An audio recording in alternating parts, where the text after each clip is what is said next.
Inilah sosok Mami Linda, si pembeli 5 kg sabu Irjen Teddy Minahasa dengan harga yang fantastis. Pada tanggal 10 tepat pukul 8 malam, kami melakukan ataupun mengamankan pelaku atas nama inisial HE, di mana dari tangan pelaku kami mengamankan barang bukti sabu yang dikemas dalam 2 buah kantong plastik, masing-masing berjumlah 12 gram dan juga 32 gram.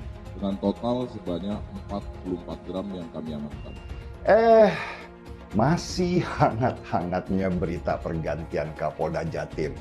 Dan belum lagi dilantik, terdengar kabar yang kurang manis. Kalau Teddy Minahasa, polisi terkaya dan mantan ajudannya JK ini tertangkap karena narkoba. Sial banget. Tetapi yang pasti, Kapolri sekarang sedang pusing berat. Mungkin badai terbesar yang dialami oleh kepolisian Indonesia baru ada di zaman Kapolri Listio Sigit Prabowo ini. Penyalahgunaan peredaran narkoba. Sebagai contoh komitmen Bapak Kapolda Metro pada tahun 2022 ini, sanksi-sanksi yang diberikan oleh anggota-anggota yang melakukan pelanggaran yang berkaitan dengan narkoba. Kami sudah memberikan sanksi terhadap 25 orang. Kami berikan sanksi demosi atau kami copot dari jabatannya dan tidak diberikan jabatan dari mulai 6 bulan sampai kepada 5 tahun. Dan saya sudah sampaikan bahwa siapapun yang terlibat, tidak peduli pangkatnya apa, jabatannya apa, pasti kita tidak gas. Karena itu bagian komitmen dari kami untuk melakukan bersih-bersih di institusi Polri. Dan ini sudah sering saya sampaikan di setiap arahan-arahan saya.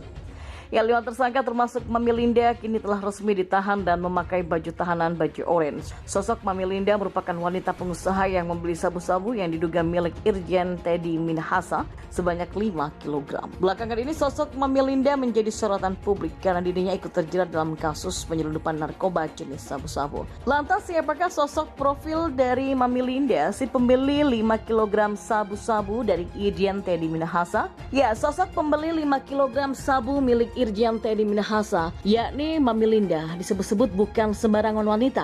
Pasalnya, Mami Linda membeli sabu tersebut dengan harga yang fantastis bahkan membuat publik tercengang. Sementara peran Irjen Teddy Minahasa dalam peredaran sabu-sabu itu sendiri bermula dari Anita atau kerap yang disapa dengan Mami Linda. Kabarnya, Mami Linda merupakan seorang pengusaha wanita sukses yang punya diskotik di wilayah Jakarta. Mami Linda diduga mendapatkan perintah untuk membeli 5 kg sabu dari AKBP Dodi Prawiranegara yang juga mendapat perintah dari Irjen Teddy Minahasa.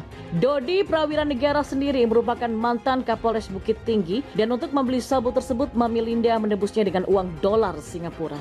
Di mana jika uang tersebut dirupiahkan maka jumlahnya bisa mencapai 300 juta. Sungguh harga yang fantastis. Mami Linda berhasil ditangkap saat ia akan menjual sabu tersebut diduga kepada anggota Polri berbakat kompol, sehingga dari sanalah Mami Linda diduga telah membocorkan jaringan narkoba yang mengarah kepada AKBP Dodi dan merambat pada Irjen Teddy Minahasa atau TM. Sebagaimana yang terlihat dalam konferensi pers pada Jumat kemarin, Mami Linda dan 4 tahanan lainnya sudah memakai baju orange.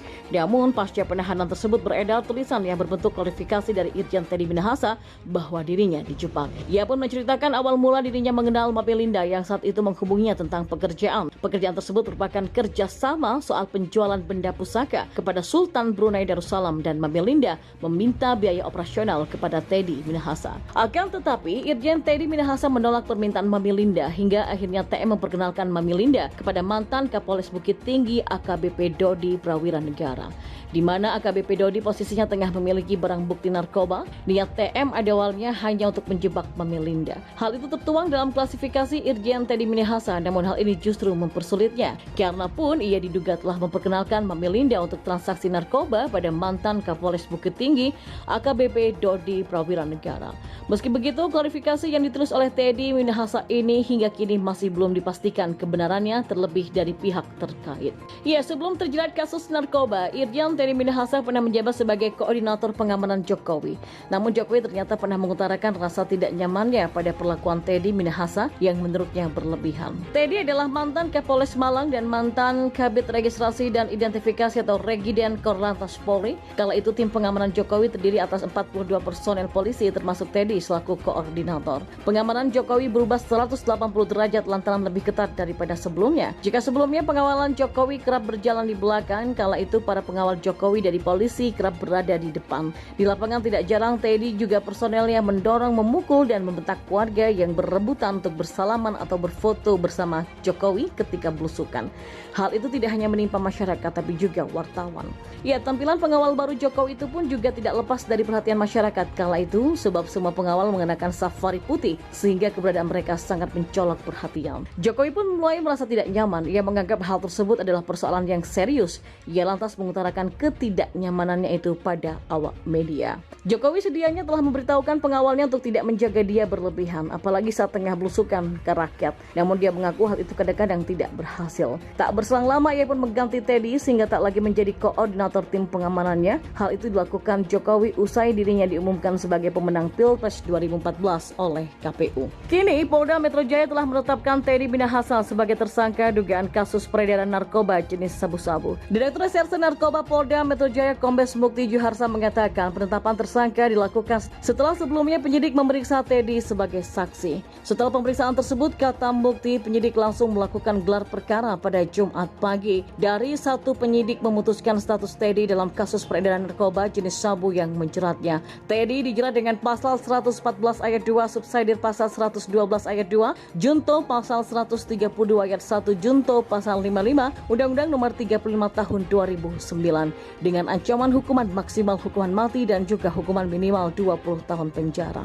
Akibat Irjen Teddy Minahasa terlibat kasus peredaran narkoba, kini sosok sang istri pun ikut tersorot oleh publik. Ya, sama seperti Irjen Teddy Minahasa, sang istri juga memiliki gaya yang modis dan necis. Diketahui istri Irjen Teddy Minahasa ini ternyata sudah berusia 46 tahun, namun meski begitu penampilannya masih modis layaknya ABG. Sosok Merti Kushandayani ini pun ikut tersorot setelah sang suami ditahan atas kasus penjualan barang bukti narkoba. Lewat rilisnya, Jenderal Listio Sigit Prabowo mengatakan Irjen Teddy Minahasa ditangkap oleh Divisi Propam Polri. Merti diketahui memiliki paras yang cantik di atas rata-rata bak keturunan Arab. Banyak orang mengira Teddy Minahasa putra seorang mu'alaf karena namanya ada Minahasanya. Padahal Minahasa ada di tengah namanya karena Teddy memang lahir di Minahasa, Sulawesi Utara. Saat itu orang tuanya yang berasal dari Madura, Jawa Timur merantau ke Sulawesi Utara. Irjen Teddy pun dikenal dekat dengan mantan Wapres Yusuf Kala. Ayah Teddy berasal dari Madura, Jawa Timur dan ibunya seorang Tionghoa Islam. Sedangkan untuk istrinya yang bernama Merti Kushandayani diberikan gelar Putih Sibadayu dan untuk Teddy Minahasa diberikan gelar kehormatan adat yaitu Tuanku Bandoro Alam Sati. Dikutip dari Tribun Padang.com, pemberian gelar adat tersebut sesuai dengan